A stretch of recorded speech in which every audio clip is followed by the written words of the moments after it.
السلام عليكم ورحمة الله وبركاته. أسعد الله أوقاتكم بكل خير.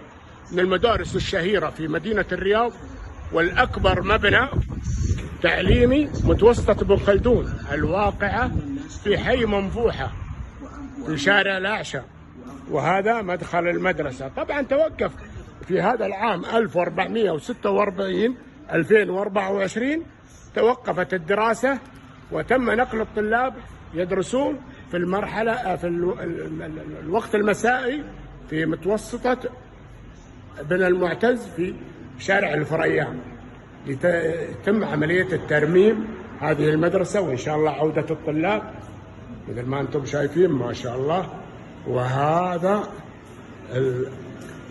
الساحة المدرسية، الله أكبر، سنوات وسنوات. هذه الصرح التعليمي مثل ما أنتم شايفين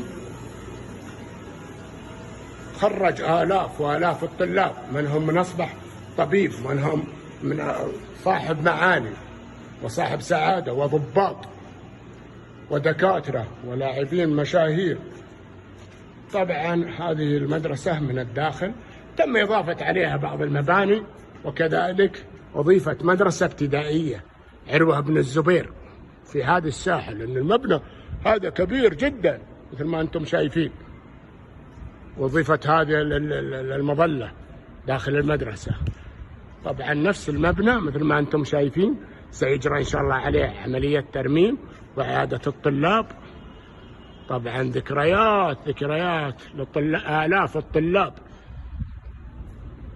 طبعا أطول فترة مدير للمدرسة الأستاذ عبد الله القبلان، الله يطول بعمره ويجعل ما قدمه في مجال التعليم أجرا له ولوالديه.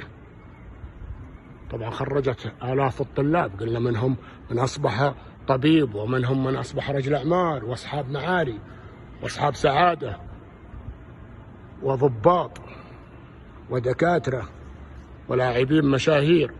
طبعا من ضمن اللاعبين المشاهير من خريجي متوسط بن خلدون الكابتن فواز المسعد.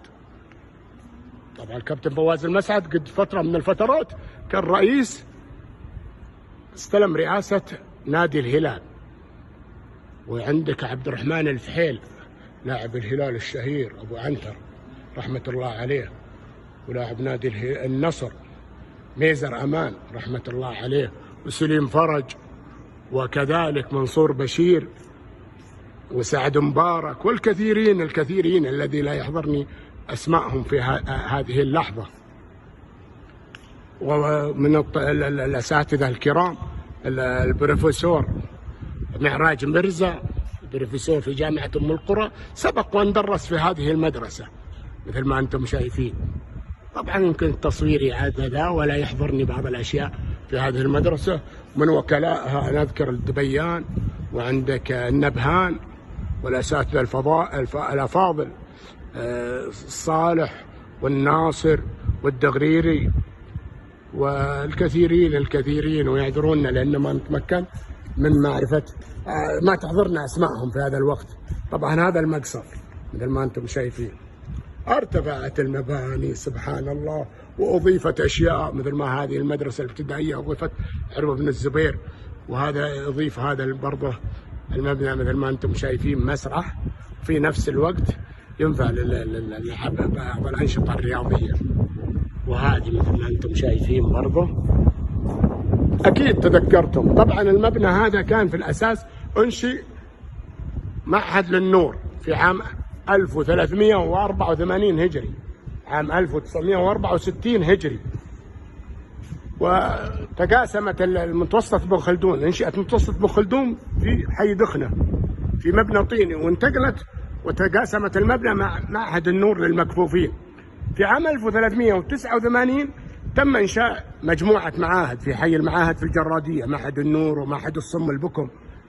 طبعا الدولة عزها الله كانت حريصة وما زالت حريصة في تعليم الجميع، جميع فئات المجتمع، نساء ورجال، للتعليم، واصلت تعليمهم. فانتقلت مثل ما تفضلنا إلى حي المعاهد، واستمرت الدراسة في هذا المبنى حتى هذا العام 1446. توقفت الآن الدراسة في هذا المبنى في هذا العام 1446 2024 ميلادي. طبعا تذكركم هذه المباني والممرات طبعا مغلقة الدرج، ولا كان مرينا لكم على الفصول، ولكن سيكون لنا تصوير آخر إن شاء الله نعيد لكم الذكريات وفصولكم والممرات والأسياب اللي كنتوا تمرون فيها أيام الدراسة. نتمنى للجميع الصحة والعافية، والله يغفر للأموات ويطول بعمر الأحياء ويشفي المرضى.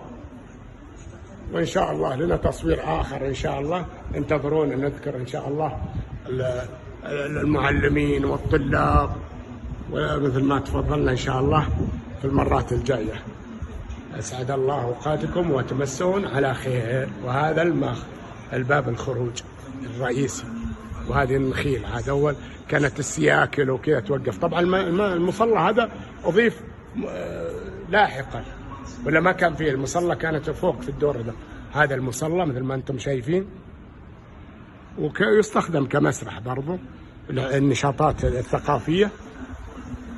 ما شاء الله، الله يحفظكم، وتابعونا إن شاء الله في فيديوهات قادمة لهذا الصرح التعليمي الكبير.